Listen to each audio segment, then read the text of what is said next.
सोनभद्र के सोनांचल में एक सड़क निर्माण के दौरान वन विभाग का सौतेला व्यवहार देखने को मिला। बताते चले कि पटवद बसुआरी मार्ग का ये पूरा मामला है, जहां पर संबंधित सड़क निर्माण के दौरान वन विभाग के दोहरी नीति का ताजा मामला अब प्रकाश में आया है। गौरतलब है कि बन रही पटवद बसुआरी मार्ग, जिसकी दूरी तकरीबन 60 किलोमीटर है, जो अमिला मोड़ से होते हुए कनच के रास्ते बसुआरी तक के निर्माण का प्रस्ताव पास हुआ था। वहीं इस काम में अब वन विभाग अपना दोहरा चरित्र दिखा रहा है, जहां एक और हर घर जल योजना के कार्य को कराने हेतु वन विभाग मंजूरी देता है, लेकिन सड़क निर्माण में सेंचुरी एरिया का हवाला देकर कार्य रोक दिया जाता है, जिसके बाद वन विभाग के इस दोहरे चरित्र पर हर कोई हैरान है। क्या है पूरा मामला, चलिए जानते हैं हमारे इस खास रिपोर्ट में। नमस्कार, मैं अरविंद दुबे। हम मौजूद हैं सोनभद्र जनपद के पटवद बसुआरी मार्ग पर। आपको बता दें कि यहाँ सड़क की दुर्दशा की हकीकत या कहें गड्ढा मुक्त सड़क की हकीकत जानने के लिए हम आए हैं। जहां 1 और 2024 का चुनाव नजदीक है, तो ऐसे में सरकार के उन दावे की हकीकत परखने के लिए हम पहुंचे हैं सोनभद्र जनपद के दुरू क्षेत्र में, जिस जिले को भारत में पूरे आकांक्षी जिलों में से एक जाना जाता है, जहां पर विकास के लिए तमाम योजनाएं चलाई जा रही हैं। लेकिन उन विकासों में सबसे खास है सड़क की सुविधा की हकीकत की आप बात करें तो यहाँ पर यह सड़क तकरीबन 100 किलोमीटर से आगे जाकर के आगे बिहार और कई अन्य प्रदेशों में जुड़ जाती है। बात करें अगर यहाँ की राजनीतिक परिधि की, तो 2014 में यहाँ पर सांसद का चुनाव जीते भाजपा सरकार से। दूसरी बार लगातार भाजपा के सहयोगी दल अपना दल से यहाँ की जनता ने दिल खोलकर लुटाया और 2 बार यहाँ पे सांसद और जिले के चारों विधानसभा पर सत्ता दल के ही नेताओं को यहाँ पर जनता ने कुर्सी पर बैठाया। लेकिन यहाँ पर इतने दिनों में विकास कितने हुए, बीते 9 साल में मोदी सरकार में क्या विकास की हकीकत रही, यही दिखाने के लिए हम आप मौजूद हैं यहाँ पर। जहाँ पर बात करें इस सड़क से, तो दर्जनों गांव ऐसे हैं जहाँ के लोगों के लिए आवागमन का एकमात्र सुगम और संसाधन मात्र यहाँ है। स्वास्थ्य हो या शिक्षा हो या सुरक्षा हो, सभी बुनियादी सुविधाएं इसी सड़क से होकर के मुख्यालय तक गुजरती हैं। लेकिन अभी भी यहाँ के लोगों को इस सड़क से 2-4 होना पड़ रहा है। अगर बरसात के दिनों में कहीं से डिलीवरी जैसी कंडीशन आ जाए या आपात स्थिति में किसी मरीज को तत्कालिक तौर पे तत्काल अस्पताल जाना हो, तो यह सड़क उसके लिए जानलेवा हो सकती है। यह बिल्कुल कहा जा सकता है कि लोगों के जान के साथ इस सड़क को देखते हुए खिलवाड़ हो रहा है। वन विभाग पर भी कई सवाल खड़े होते हैं कि आखिर वन विभाग यहाँ पर सौतेला व्यवहार क्यों कर रहा है। इसकी हकीकत और इसकी सच्चाई जानने का हम करेंगे प्रयास। मौजूद है सोनभद्र जनपद में। बता दें कि हम बात करेंगे आज सरकार के उस दावे की गड्ढा मुक्त सड़क होने की। हमारे साथ बात करने के लिए खास मेहमान है भाजपा सरकार के सबसे खास सहयोगी दल अपना दल, इसके जिला महामंत्री के हैं या जिला महासचिव श्यामाचरण गिरी जी। हम इनसे जानने का प्रयास करेंगे कि सरकार का दावा गड्ढा मुक्त है, जबकि हमने इसकी हकीकत जानने का प्रयास किया था।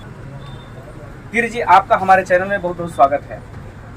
हम जानने का प्रयास करेंगे कि अभी आपकी सरकार लगातार ये दावा करती नजर आ रही है कि गड्ढा मुक्त सड़क का, वहीं इसे लेकर के हमने देखा कि एक सड़क जहां पर काफी गड्ढा है, बल्कि कहें कि गड्ढे में सड़क हो गई है, अतिशोक्ति नहीं होती। इसे लेकर आप क्या कहेंगे? देखिए, ये बड़ा दुर्भाग्य है और इसकी मांग हम लोग निरंतर 2018 में जब ये सड़क पटवद बसुआरी मार्ग पास हुआ, प्रधानमंत्री सड़क रोजगार योजना के तहत, तो लगातार हम लोग इसकी मांग कर रहे हैं कि जब इसकी पूर्व में 97 में, 2003 में, 2008 में कई कार्यदायी संस्थाएं RES से लेके लोक निर्माण विभाग से लेके क्षेत्र पंचायत तक जो है काम उस सड़क पे हुआ, तो उस समय जब अनापत्ति प्रमाण पत्र फॉरेस्ट के द्वारा दे दी गई, तो आज फॉरेस्ट विभाग के द्वारा कौन सी ऐसी नया कानून आ गया जिसको वो रोक रहे हैं?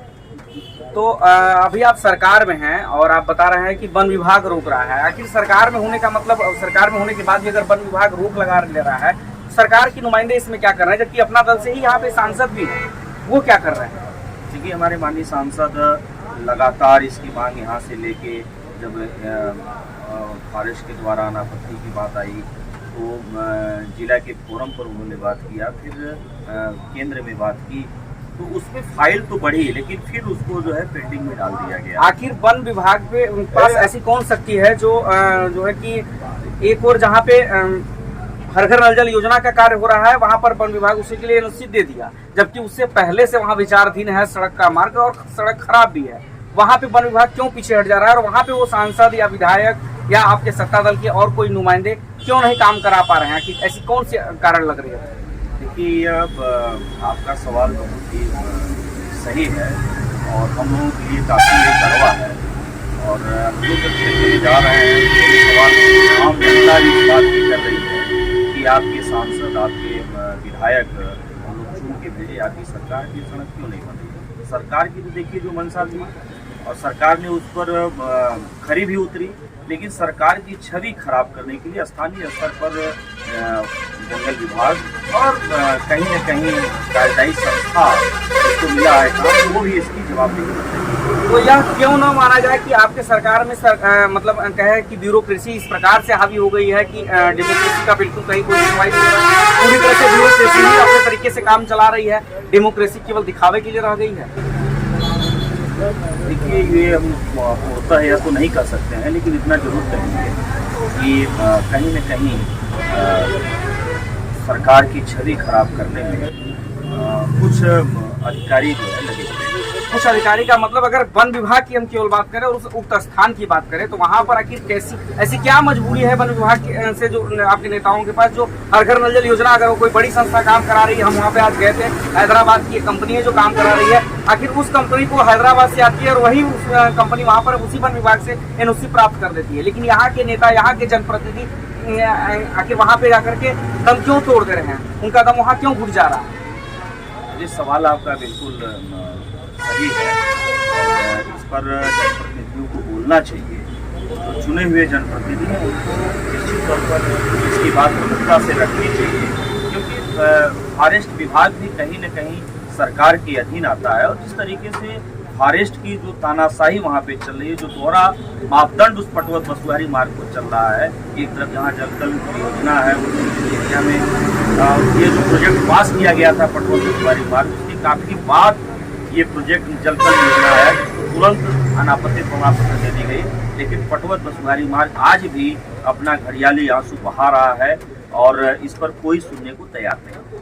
तो आपने सुना, हमारे साथ बात कर रहे थे अपना देश के जिला महासचिव श्यामाचरण गिरी जी। इनने खुद इस बात को माना कि कहीं कहीं ब्यूरोक्रेसी पूरी तरह से हावी हो गई है और सरकार के जनप्रतिनिधि का लचीला व्यवहार या कहें कि उनका सुना नहीं जा रहा है। तो यह भी अपने आप में एक बड़ा सवाल है, जहां पर योगी सरकार लगातार अपने ब्यूरोक्रेसी के लोगों को ये कहती नजर रखती है कि नहीं, हमारे नेताओं की भी सुनो। ऐसे में सरकार के उन सारे दावों का और गड्ढा, जिस प्रकार से अभी 2024 का चुनाव नजदीक है, जनता को उस सड़क से किस प्रकार से समस्या हो रही है, हमने आपको इससे पहले ही दिखाने का प्रयास किया है और बेबाकी से अपने मेरे सवालों का जवाब दे रहे थे अपना दल के जिला महासचिव श्यामाचरण गिरी जी। सोनभद्र से अरविंद।